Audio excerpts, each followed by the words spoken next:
evening, good morning, good afternoon, distinguished audience and esteemed viewers, wherever you are joining us from today across Nigeria and around the world. I'm delighted to welcome you to another insightful session of Connect with Comfort show, where we explore the ideas, strategies, and disciplines that shape successful lives and thriving businesses. I am Comfort Eyitayo, your regular host for Connect with Comfort show. On this program, we aim to add value to people on business enterprise and personal growth. Each show is organized to feature subject matter experts as our special guest for the day who helps us to share more insights on the topic of the day. You are most welcome. Thanks for joining us. Today, we are diving into a powerful and often misunderstood topic, the discipline of scale, why business grow and others stop. Let's be honest, starting a business is hard, but growing one and sustaining that growth is even harder. That is where the real challenge lies. Many businesses start with passion, energy, and great ideas, but somewhere along the journey, growth slows down or sometimes completely stops. So the question is, why do some businesses scale successfully while others struggle to move beyond survival or even die? So today we will unpack the hidden discipline behind scaling, the common traps that keep businesses small, and the strategic mindset required for sustainable growth. And to help us navigate this conversation is our guest for today, who we already have in the house waiting for us to beckon on her. This we shall do in a moment after this short time out. Please remain connected. We'll be right back. Thank you. 5, 4, 3, 2, 1.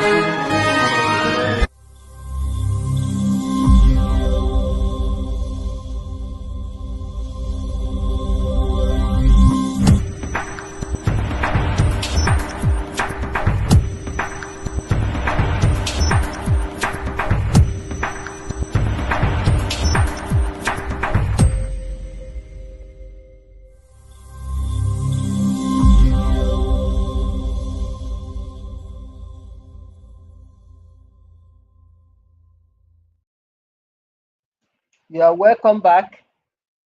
Our guest for today's show is Mrs. Taiwo Adeola Ojo,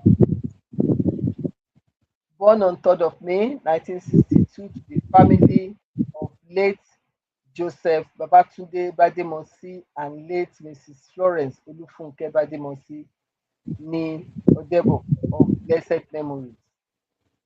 Her working experience spanned through accounting firms of chartered accountants Pitmawick Annie Ogunde and Co. and Olaniyi Titiloye and Co. She eventually started her own accounting firm called Adeola Bademosi Ojo and Co. as the managing partner.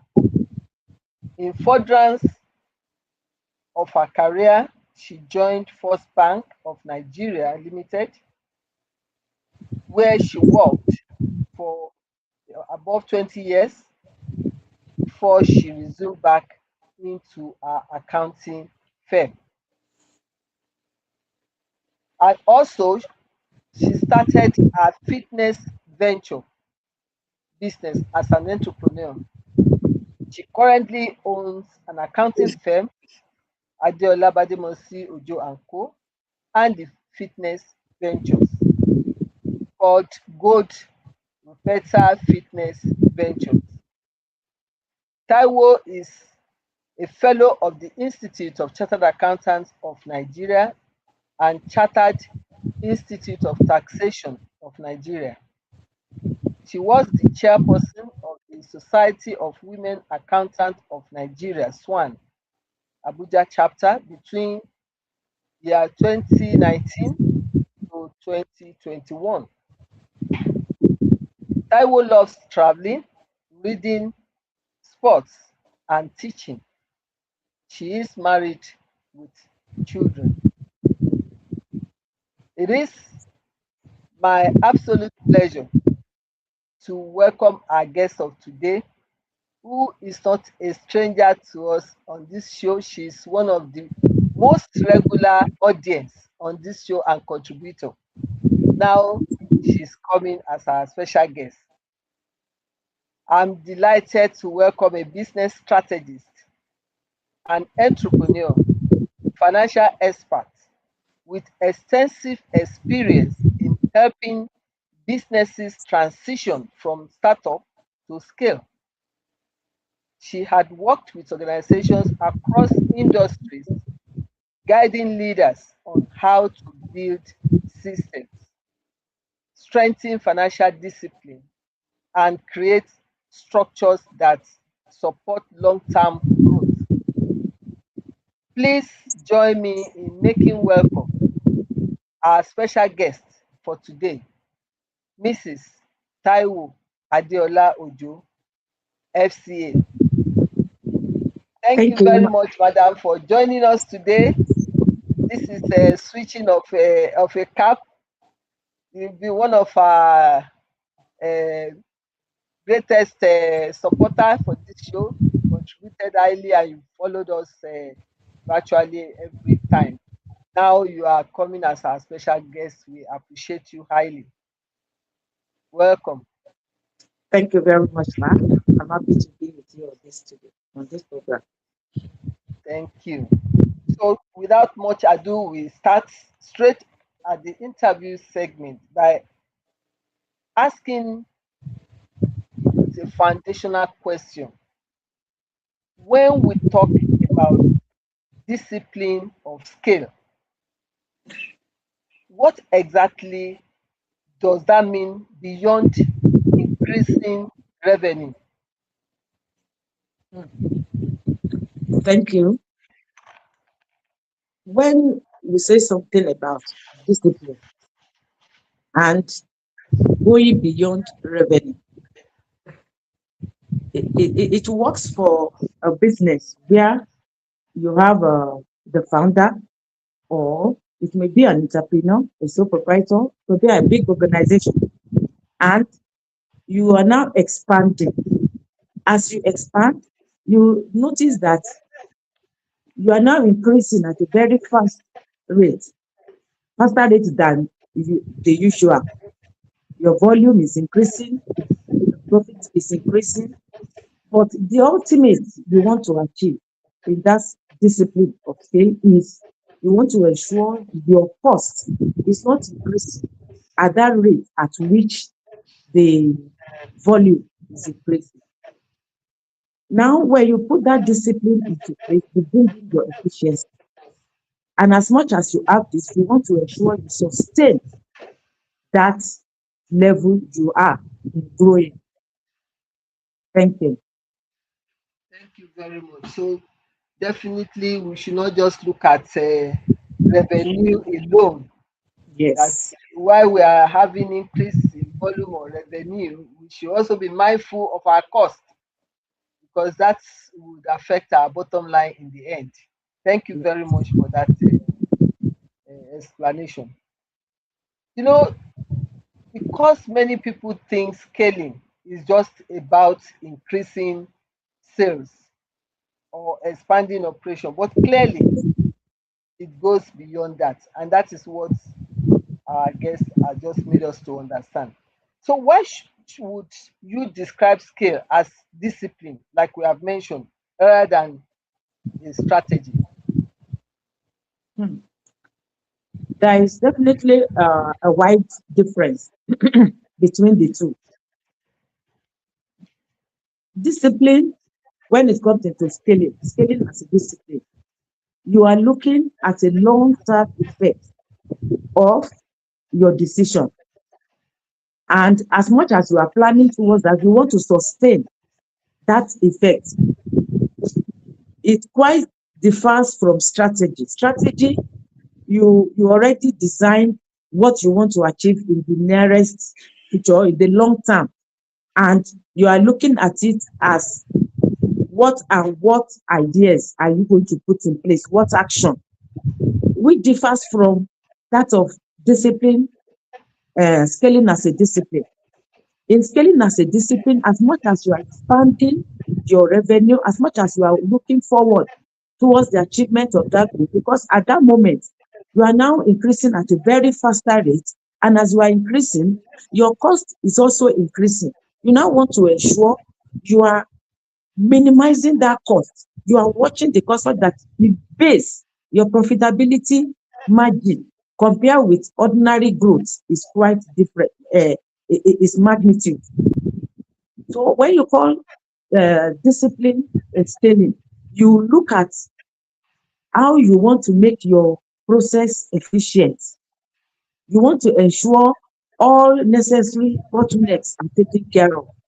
And as much as possible, you improve all that you need to do and make sure you achieve that goal and sustain it in the long term effect, because that's the key. You are able to sustain that growth rate and reduce your cost, unlike strategy. Thank you. Thank you very much. The difference is being made clear to us. Yes, we want to scale. Scale means growing, go from one level to the other, but that should just not be the only focus. While you are doing that, you already have a strategy to scale up, but the discipline in why scaling up is the issue, and that is the one we are trying to emphasize here, that in planning your growth, that discipline of sustainability, which our guest is also referring to, is very, very important. You do not want to go up and down like a yo-yo. You must be able to sustain the growth, and then to make sure, like she said, and she has said twice on this on our response, is that be mindful of cost, not also escalating as you are growing. So it's very important to achieve that discipline of minimizing your cost while you are trying to maximize revenue or the growth of your business. Thank you very much. So let's look at the definition quite all right now. Let's look at why business stall. That is why some business do not grow as much as others. Let's have a flip side of the conversation by asking, what are the top 5 reasons business businesses stall? Top 5 reasons that could be responsible for businesses Mm, businesses stalling. First and foremost, apart from the founder's mindset, because that is critical when you look at any business. What do you want to achieve? Now, in any business, your ultimate objective is to grow and to encourage or build up your system so that people outside will want to invest in it. So what will now happen if the owner of the business fails to do all that is expected, what will truncate your business? First, if you as a founder, you fail to look at what goes on around you, definitely you have competitors. How do you want to set your own standard to be unique and different from theirs? So you need to bring this in place. Then your cash flow matters a lot. If you're operating a business and you cannot set a goal as to how you manage your cash flow, then you have a problem, because once you mismanage long-term and short-term decision, it affects your cash flow. And once the cash flow is affected, the business will definitely truncate. And if care is not taken, it mars the business. Another way to look at it, the other one is, if you fail to delegate, because if you no matter how big, no matter who you are, things should work around you, not solely on you. Be it the MD of a big conglomerate, be it executive directors, you must learn to delegate and imbibe the ideas of your subordinates. The other one is rigidity. You have to eradicate what we call rigidity, in that you give room for flexibility in all you do. Immediately you don't bring flexibility in your decision making, in your action, in uh, your level of thinking, your level of bringing up your subordinates, your peers into your decision making, definitely it's going to affect your business. The other one is poor infrastructure. You already have your cash flow, you already manage it, and you are doing fine, but you now fail to look at the key things that is necessary. You imagine, you start to look at uh, factors that are not necessary. Example, let me just use your physical appearance. Someone visit your office and you are telling the customer, be careful before you sit down. Definitely, definitely, you are telling the customer something is wrong. Why will I be telling customer to be careful before sitting down? Which means that structure is not in place. The good structure expected. Then you have customer centricity. Immediately you lose your focus on your customer. Definitely, you have another problem. As much as you are increasing your volume, you don't concentrate 100% on the processes that you are bringing up and forget about your customer. You must still carry your customer along. And then lastly, the founder's mindset is one key thing. You must learn to be a builder and not a doer. If you let everything that is to, to be done by you without bringing in your peers, your subordinates, definitely you will truncate the business, because the subordinates will be uh, afraid of bringing out their ideas. Thank you. Thank you very, very much. That is interesting to know. I think if we are, even if we don't have any other thing on this, that is a good hint that we can take home and then be very, very conscious of. We have been told about customer centric. You have to be very sure that customers are happy with you in every way, pleasing them, giving the right image. I think the example she gave about telling customers to be careful when they are sitting is about maybe project data protection of the company. So, but it's important also to be able to satisfy the customer, to know what the customers want, the areas that they need for you to eat. Because part of the reason why you are in decide to go into business because you discover that there's a gap, a need to be fulfilled, and therefore you want to provide that solution. So we must learn to learn from the people that we want to serve so that we can serve them well. Because we don't serve them with what we have in mind alone, and that's where it's also relating to the mindset that our guest is talking about. We should be able to plan whatever we are doing in total satisfaction for customers. And she also reminds us of the importance of cash flow, which is the lifeblood of any business. So those are things that could easily bring down a business or stall it, even if it's not totally killing the business, it can drive it and slow the pace. And what we are looking at is scaling. So we don't want anything to bring us down. We want things that move us forward. So your cash flow is a very important one. The builder's mindset is key, as we have said several times on this show. I mean, the owners, a builder or owner, mindset. The mindset, in fact, some of the points as guests mentioned relates also to the mindset. We talk of flexibility. You must be flexible enough to adapt to the trend that is going on, even if you have planned something in this way and current events or reality dictates that you make some adjustments. You have to be flexible enough to do that. And that's to do with mindset. It's also to do with delegation, because some of us are small business owners. We are the we are the MD, we are the manager, we are the cleaner, we are the everything. Your growth is going to be limited.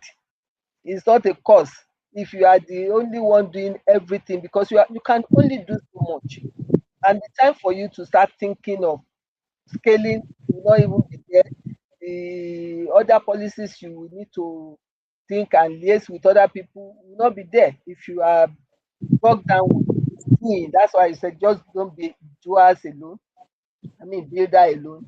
Also get people around, delegate. So delegation is another one we should watch out for. Competition is also very key. It's important for us to be mindful of our competitors. What are they doing? How can we carve a niche for ourselves? How can we make a difference in the market? Yes, we are doing the same business. It's not just yours, but why should people come to me? Why should they come to you? So that is in the statement of how you have carved a niche for yourself in that business. So these are very key. In fact, this is fundamental to the discussion today. All these top reasons why business store, and we are bringing that out so that you can avoid them in your business, to avoid making your business growth stunted, so that the scaling that we are all hopeful that we will achieve in our business will be attained. Thank you very much for that wonderful tips. Now, how does poor financial management limit growth? Come again, ma'am. Poor financial management, Oh, okay, how does okay. it limit growth? Hmm. You know, finance is the bedrock of any business. That's the first thing. So once you look at your finance and you set up the best parameter, then you are in line. So first and foremost, financial management, once you put it in place, it helps you to plan, it helps you to organize, it helps you to do your checks and balances in all the work of the organization. Now, once you mismanage the fund in the business, what do you expect? First, it will affect your decision making, especially your investments. If care is not taken, you would have been using, you know, you have some short-term projects at hand, and you went to go and do a long-term investment with all the funds you have. Tell me, which fund are you going to now use for the short-term project? So definitely there's a problem in that. So you have to be sure of how to take your investment, your decisions on investment once you are managing your finances. Secondly, you have what we call self-control when it comes into financing. What do we mean by that self-control? It's not every business that comes your way you will rush into, because you are already, as much as you are scaling, you are improving, your product is growing fast, and definitely you would move into some other things. But that does not mean because you are now moving at that very fast rate, you should start diversifying and moving into different kinds of businesses, products, services. At the end of the day, it will become a jack of all trades, and know what that means. So it is better for you to perfect a particular one you are doing, and then you move forward. Then we also come to managing of working capital. Just like I've said about the investment, you need to learn how to manage your work. Immediately you mismanage your working capital, definitely you also have the problem of financial management. The working capital is to guide you as to what you want to do. You don't use liquid fund and start investing in business, in a building. You are just changing the structure, you are buying equipment. What are you going to use those things for? Is it not for the business? But what about those things that you actually need now, that you need to make that business works? Then financial management also, we tend to a situation where you have problem in managing your creditors, because immediately you have problem in your managing of your finances, you will not be able to meet up your creditors' requirements. Maybe you have been paying them every 30 days and they are used to that. They already have that confidence in you, reliability. All of a sudden, you start defaulting because of what? Because of financial management. Now, they will start withdrawing the credit facility they give you. They don't supply you as you need. And what does that mean? It starts affecting your production. You don't meet up customers. And that takes us again from there to losing your customer. Because now, customer that knows that at a particular point in time, they need the goods and you supply, your inventory will be affected. You don't meet up customers like the way you used to do before. 10 customers can make demands and you deliver instantly. All of a sudden, you start postponing, you start appealing. Why? Because you have mismanaged your funds. Then you have something like what we call dividend management. You should learn how to plow back your profits.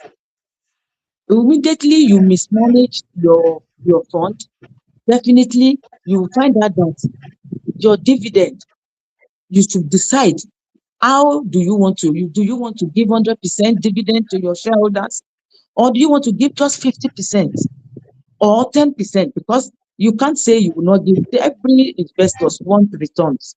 So no matter how, something small is better than nothing at all. But as you are doing that, you look at the bottom point so that you have enough to plow back into the business instead of running after huge funds.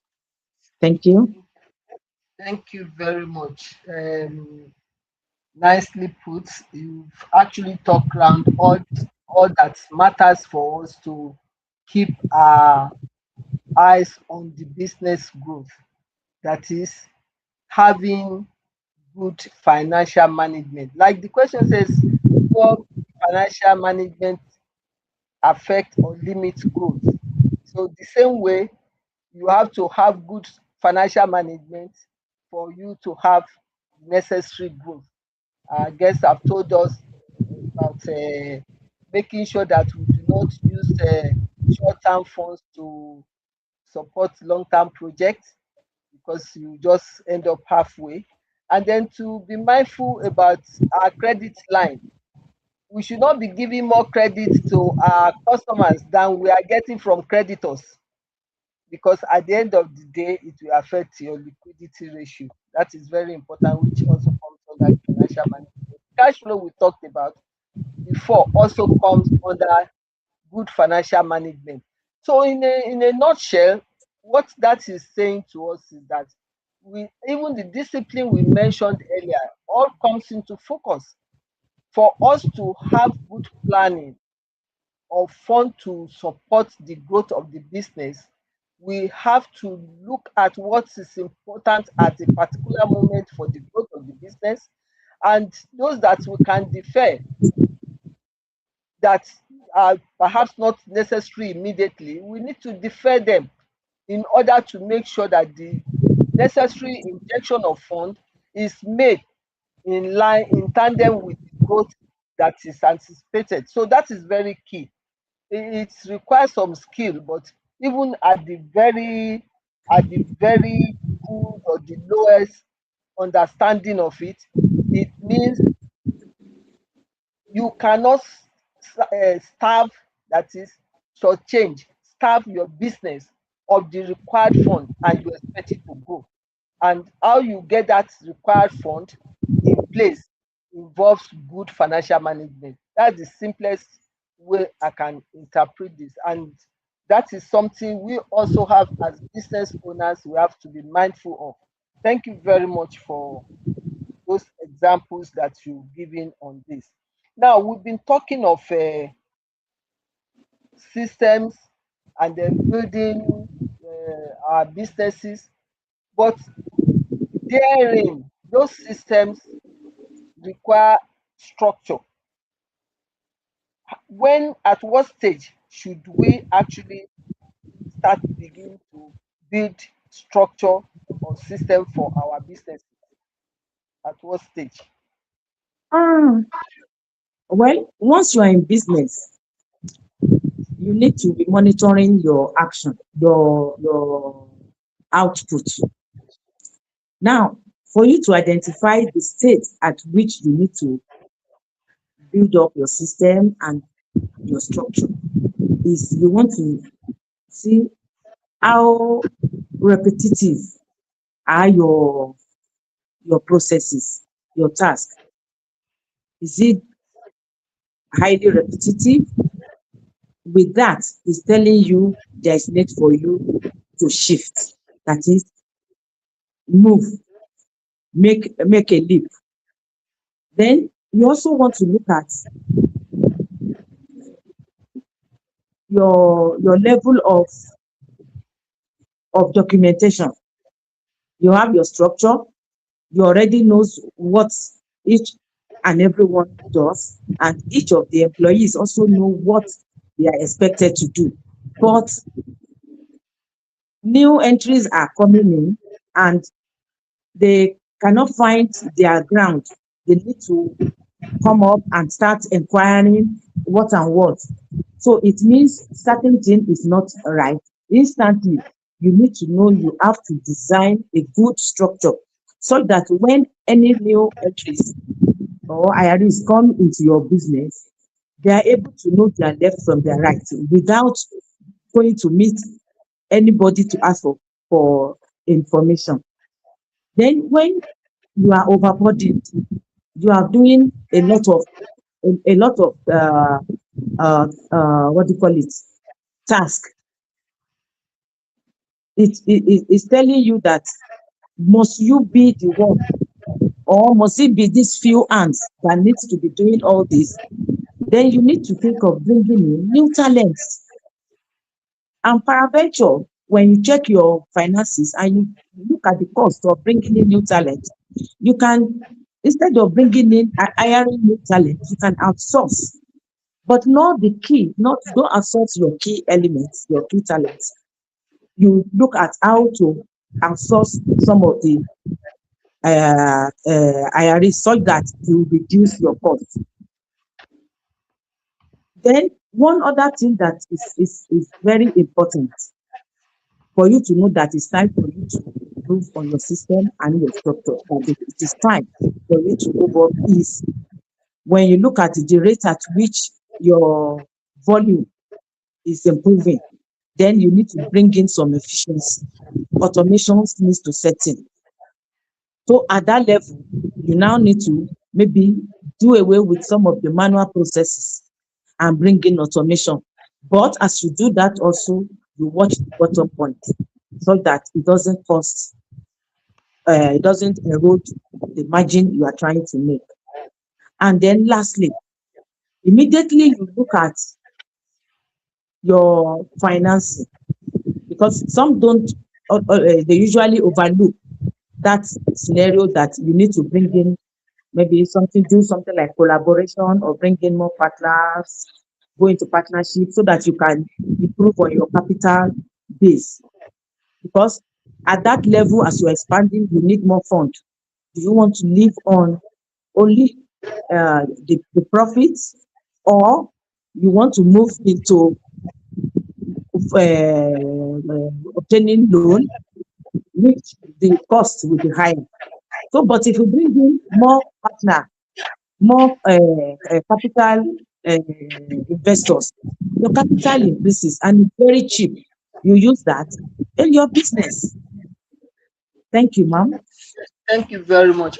Before I just make one point or two on that, we had contributions Okay. from some of our audience.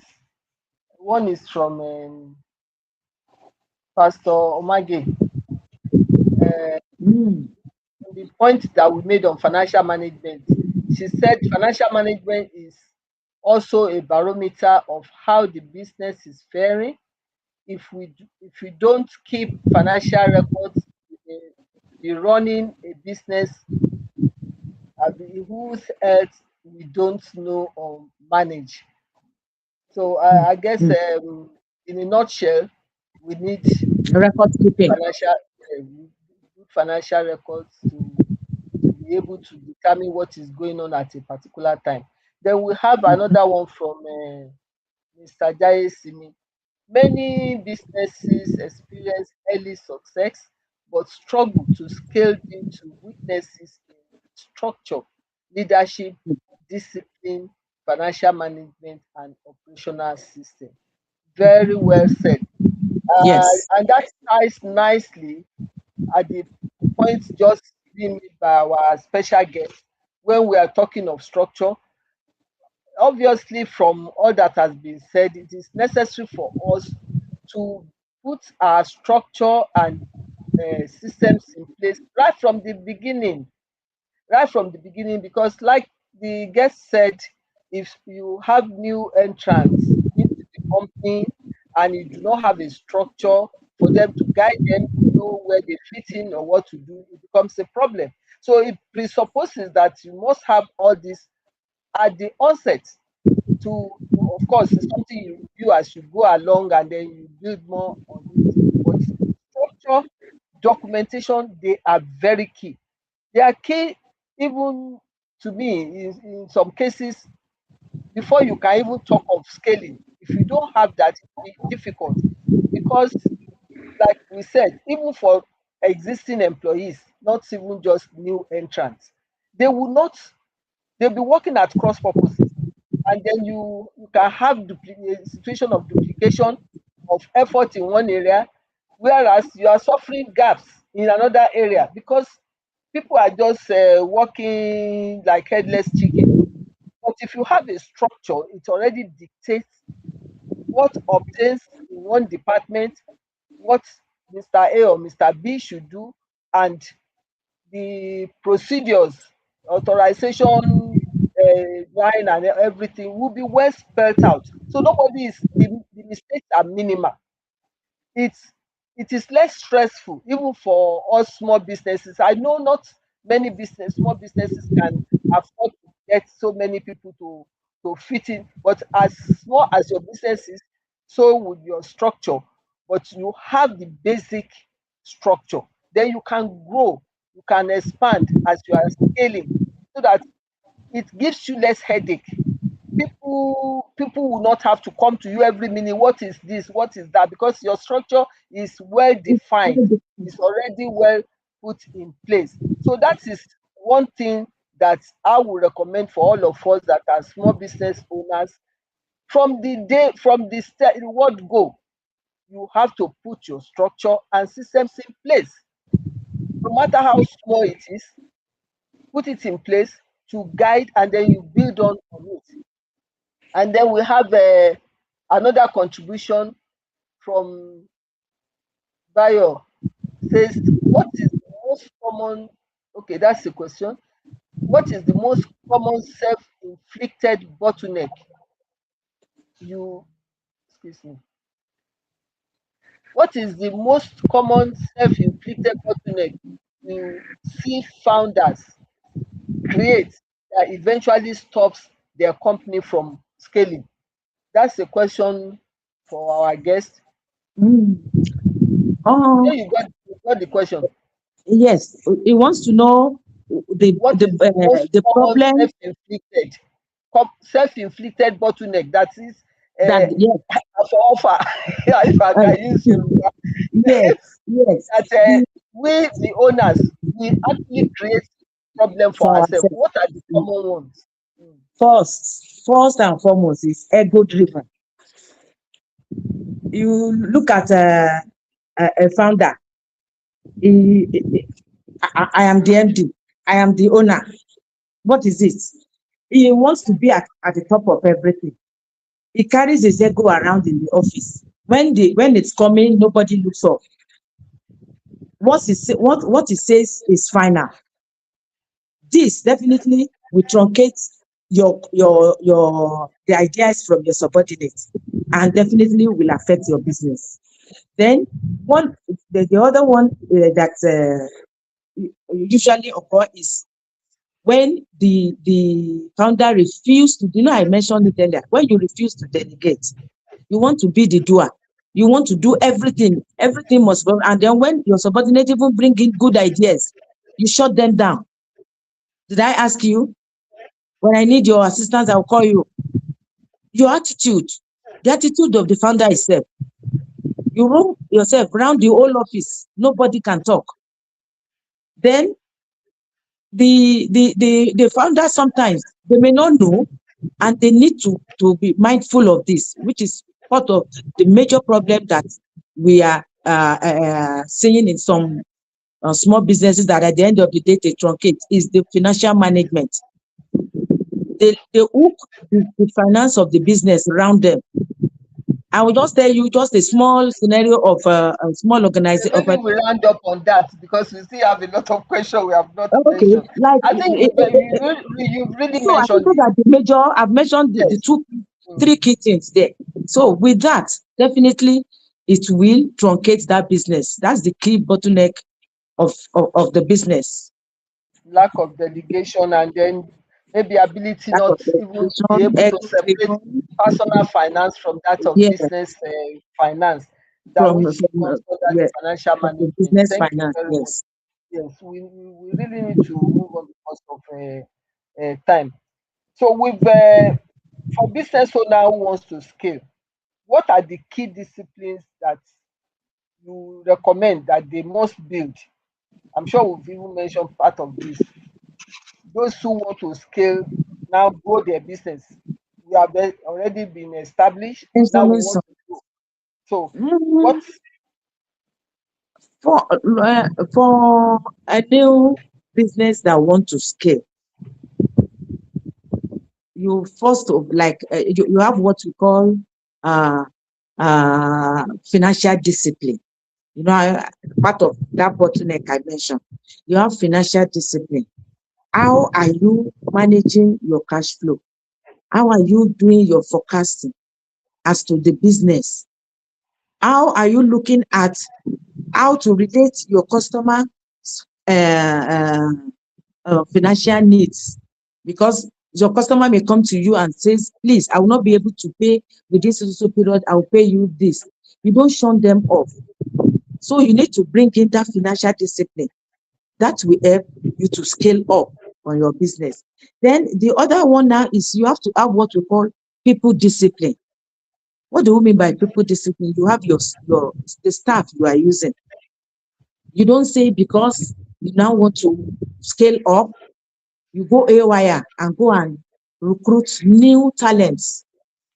Yes, it's good to recruit talents, new talents, but not at the something that will jeopardize your business, because those that you have there, they're already rooted in the business. They know the intricacies of the business. So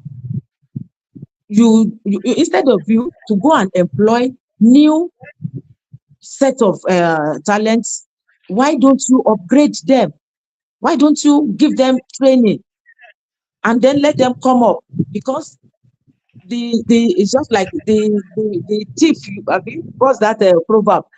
The thief you know is better than the one you don't know. You know, the devil you know is the better devil you than know. Thank you, a thank you. stranger Devil you you do know, not know.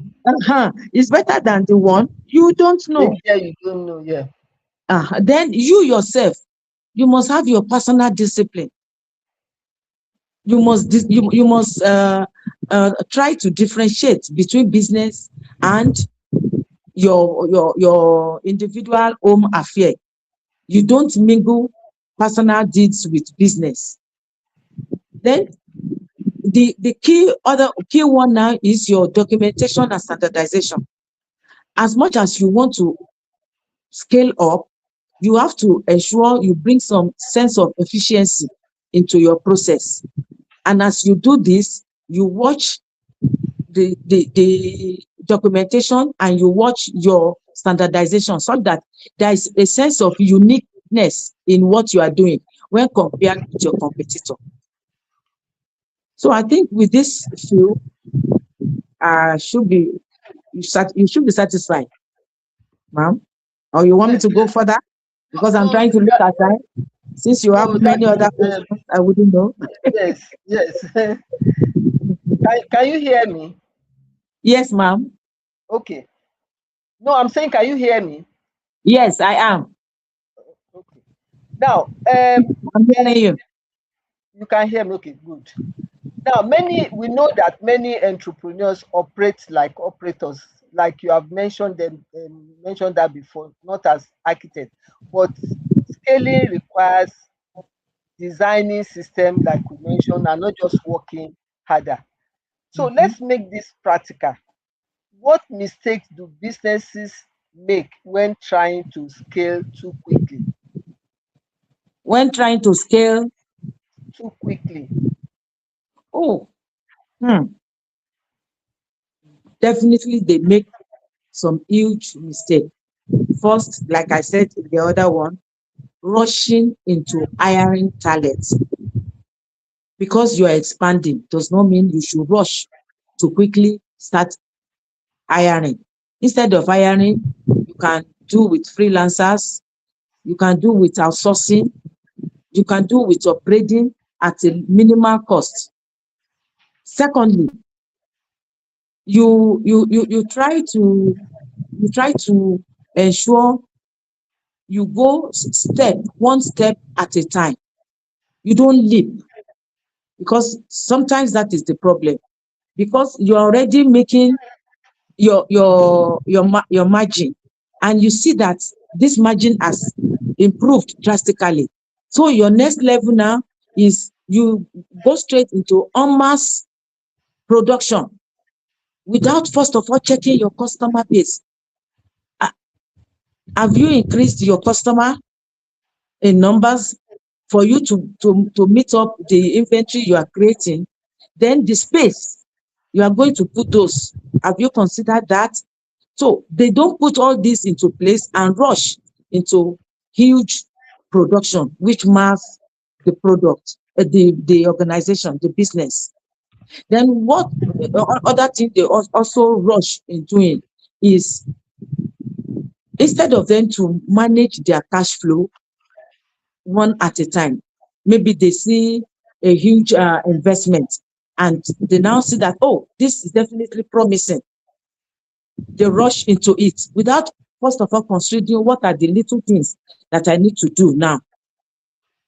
With that, you have already missed the goal, and this will affect your business. Then one other thing that they need to always try to keep a check and balance of is their cost. That as much as your revenue is increasing, as much as your efficiency is being improved, are you able to sustain that margin at a wider level, and not that your cost is already climbing and eroding the margin you have already created. So they don't do a check and balancing of what they are doing, how have they gone, and are they doing fine? Something like we call performance measurement. We call it key performance indicators. You look at that aspect of it. Are you aligning your goal with your objective? Or you are just rushing into things? So with this, if care is taken and they are looked at, definitely they will not have problem in going into scaling. Thank you, ma'am.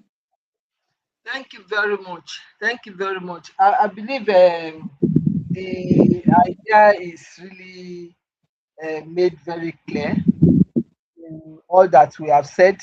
We must look at what comes first: scaling or profit, system or people, which comes first, and then growth or sustainability. In all our decisions, we need to factor this in.